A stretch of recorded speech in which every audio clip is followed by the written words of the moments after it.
खबरों की तफसील के साथ एक बार फिर आपकी खिदमत में हाजिर हैं। चोरी के शुबे में नौजवान को मार मार कर हलाक कर देने वाले साबिक विफाकी वजीर चौधरी अब्दुल सत्तार वरियो के बेटे और बासर वकील रजा सुबहानी को पुलिस ने खुसूसी प्रोटोकॉल दिया है। दरख्वास्त जमानत मुस्तरद होने पर मरकजी मुलजिम साथियों समेत टहलता हुआ अदालत से घर रवाना हो गया। रिपोर्ट में बताया गया है कि थाना सदर सियालकोट के इलाके से चोरी के शुबे में नौजवान मुबशर और रिजवान को मुलजमान रजा सुबहानी, अमीन चट्ठा और राशिद वगैरह ने उठाकर अपने डेरे पर लेके थे, जहां उन्हें कई रोज तक तशद्दुद का निशाना बनाया जाता रहा। हालत गैर होने पर मुबशर और रिजवान को उनके घर के बाहर फेंक दिया गया। मुबशर और रिजवान को सिविल हॉस्पिटल दाखिल करा दिया, जहां मुबशर कुछ दिन के बाद दम तोड़ गया।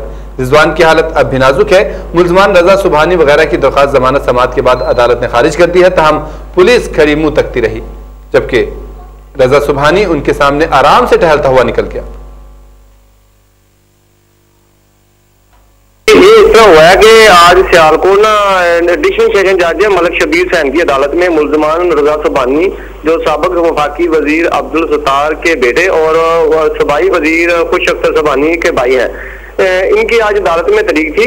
मुलजमान रजा सुबहानी, गुलाम रसूल, सुल्तान, अमीन चट्ठा, बूटा, वल्द मोहम्मद फजल, शराफत अली और मोहम्मद शरीफ की जमानत तरीक थी, जहां पर रजा सुबहानी की अदालत में पेश हुआ तो वकला के बहस के बाद उसकी अदालत ने ना जमानत खारिज कर दी और जमानत खारिज होने के बाद मुलजमान ने बाद जो सहाबी हज़रात मौजूद थे वहां को उनको बताया कि उनकी तारीख 27 तारीख पड़ गई है। जब अंदर से अदालत में पता चला कि मुलजमान की जमानत खारिज हो गई है और मीडिया वाले जो जितने भी दोस्त थे वहां पे आके उनकी फुटेज बनानी शुरू की और वो वकला काफी ज्यादा वकला की तादाद थी जो मुलजम को अपने घेरे में लेकर और वहां से चले गए। लेकिन पुलिस की तकरीबन काफी 3-4 गाड़ियां थी, लीड फोर्स काफी नफरी थी, उसके बावजूद पुलिस ने मुदाखलत नहीं की उनको गिरफ्तार करने की, ना वो बड़ी इजीली तरीके से वहां से फरार हो गए। सुप्रीम कोर्ट कराची रजिस्ट्री में कराची बदअमनी अज खुद नोटिस केस की समाअत में chief justice of Pakistan justice Iftikhar Muhammad Chaudhry कहते हैं कि कराची में हालात बेहतर होंगे, कोई लिसानी मसला नहीं, आज सब मिलकर रहना चाहते हैं। समाअत के दौरान चीफ जस्टिस इफ्तिखार मोहम्मद चौधरी ने अपने रिमार्क्स में कहा कि गैर मुल्की आर्टिकल आपके यहाँ बदअमनी फैलाना चाहते हैं, अपने आर्टिकल पढ़ें और उन्हें अहमियत दें। हमारे यहाँ बच्चे भी आर्टिकल लिख लेते हैं। चीफ जस्टिस ने कहा कि फैसला देंगे तो हुकूमत अलर्ट हो जाएगी। पंजाब में डेंगू बुखार वबा की सूरत इख्तियार कर गया। आज सुबह लाहौर के इलाके टाउनशिप में एक और बच्चे की हलाकत के बाद डेंगू बुखार से जाँ भाग अफराद की तादाद 21 हो गई है। और पंजाब में डेंगू वायरस के शिकार मरीजों की तादाद 4327 हो गई है, जबकि महकमा सेहत के मुताबिक सिर्फ लाहौर में ही 3928 मरीज डेंगू बुखार में मुब्तला हुए हैं। डेंगू बुखार के बायस लाहौर के तालीमी इदारे आज से 10 रोज के लिए बंद कर दिए गए हैं। तर्जमान पंजाब हुकूमत के मुताबिक वज़ीर आला पंजाब मियां मोहम्मद शहबाज शरीफ ने 24 घंटे के अंदर लाहौर में डेंगू वायरस की तशखीस के लिए मजीद 20 लेबॉरेटरीज कायम करने के अहकाम जारी कर दिए हैं।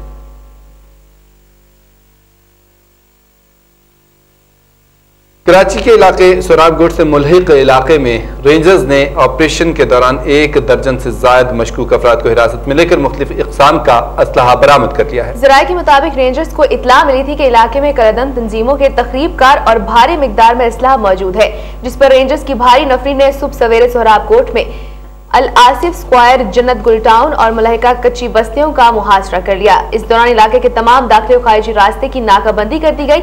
ऑपरेशन में रेंजर्स के खसूसी दस्ते, ATS, खवातीन एहलकारों और रेगुलर फोर्स ने हिस्सा लिया। एहलकारों को इलाके में मौजूद ऊंची इमारतों की छतों पर तैनात रखा गया। ऑपरेशन के दौरान अब तक 1 दर्जन से जायद मशकूक अफराद को हिरासत में लिया गया है, जबकि मुख्तलिफ नौइयत के 30 से जायद हथियार बरामद किए गए।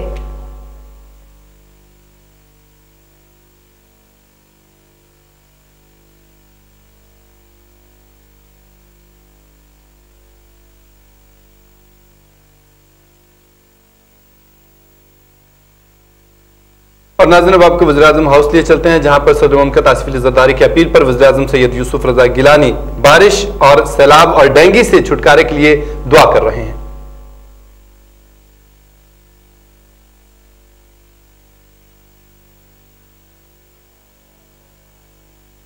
और अपने घरों में आबाद होने की तौफीक अता फरमा।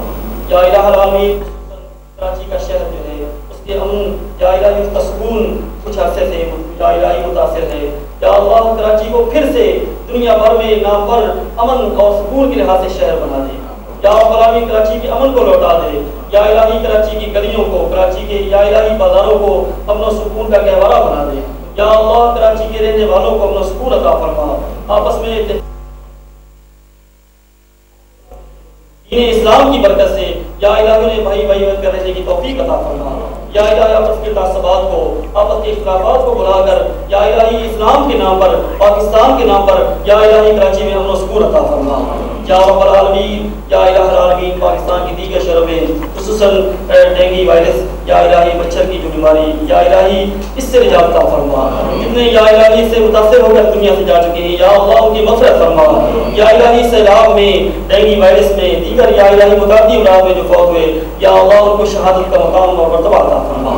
या रब्बल आलमीन, या इलाही आलमीन हम तेरी बारगाह में दस्त दुआ है, या इलाही तेरी बारगाह में दस्त इल्तिजा है। या अल्लाह हम पर या इलाही आज के दिन खुसूसी तौर पर सदर पाकिस्तान ने पूरी कौम से या इलाही दुआ की अपील की है, दुआ की इल्तिजा की है। या इलाही, या रब्बल आलमीन, या इलाही आलमीन ये अलामत है इस बात की कि हम सब या इलाही कोई अदना वाला नहीं, जो साहिब इख्तियार हैं, जो साहिब इक़्तिदार हैं, या इलाही जो साहिब ताकत हैं, आज वो भी तेरी बारगाह में हाथ उठाए हैं। या इलाही सब तेरी बारगाह में हाजिर हैं। या अल्लाह तुझे ही से मांगते हैं, तेरा फजल मांगते हैं, तेरा करम मांगते हैं। या इलाही तेरी मेहरबानी मांगते हैं। या इलाही इख्तियार है तो तेरी बारगाह से है, इक़्तिदार है तो तेरी बारगाह से है, ताकत है तो तेरी तरफ से है। या अल्लाह जो कुछ मिला है तेरी बारगाह से मिला है। या इलाही जो इज्जत है तेरी बारगाह से है। या अल्लाह अपने प्यारे नबी का सदका, या इलाही कारी कमली वालों की जुल्फों का सदका, या रब्बल आलमीन ये जो अजीम लोग या इलाही जो आजिज़ी इंकिसारी लेकर तेरी बारगाह में हाजिर हुए, या अल्लाह इनके उठे हुए हाथों को अपनी बारगाह में कबूल व मंजूर फरमा। या रब्बल आलमीन इस कौम पर रहम व करम फरमा। या इलाही मसाइल में घिरी हुई कौम को निजात अता फरमा।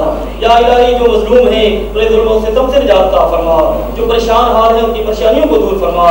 या आमीन वतन अजीज पाकिस्तान को तरक्की और इस्तेहकाम अता फरमा, हर किस्म के इंतशार से महफूज व मामून फरमा। या इलाही वतन की सरहदों की हिफाजत फरमा। या इलाही खुसूसन वज़ीर आज़म पाकिस्तान, या इलाही जिनकी क़यादत और सियादत में ये वतन या इलाही जारी व सारी है, तरक्की के मंज़िलें तय कर रहा है। या अल्लाह इसकी खुशहाली, इसका इस्तेहकाम, या इलाही अहले पाकिस्तान के रहने वालों की खुशहाली, या इलाही की जो मसाइल हैं, या रब्बल आलमीन अपनी बारगाह से रिज़्क़ हलाल की वसअत अता फरमा। या इलाही वसाइल रिज़्क़ में बरकत अता फरमा, सनअत और तिजारत में बरकत अता फरमा। या इलाही वज़ीर आज़म पाकिस्तान जब रोज़ या इलाही जो पाकिस्तान की खुशहाली के लिए कोशा हैं, या अल्लाह इनके रफ़क़ा जितने इस मुल्क की खिदमत में मसरूफ़ हैं, या अल्लाह इनकी काविशों कोशिशों को कबूल व मंजूर फरमा। या इलाही इसमें बरकत अता फरमा। या इलाही जो कोताही है या रब्बल आलमीन अपनी बारगाह खास से गैबी इमदाद अता फरमा। या इलाही गैबी ताईद अता फरमा। या इलाही मुल्क के लिए, कौम के लिए, इस्लाम के लिए, मिल्लत इस्लामिया के लिए या इलाही आला से आला और दुरुस्त फैसले करने की तौफीक अता फरमा।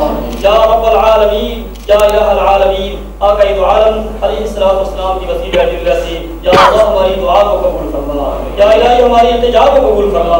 या इलाही हमारी इस्तिग़ास को कबूल फरमा। या रब्बल आलमीन, या इलाहल आलमीन, दुनिया में जहाँ कहीं मुसलमान परेशान आ रहे हैं, कलमा पढ़ने वाले परेशान हैं, या अल्लाह उनकी परेशानियों को दूर फरमा।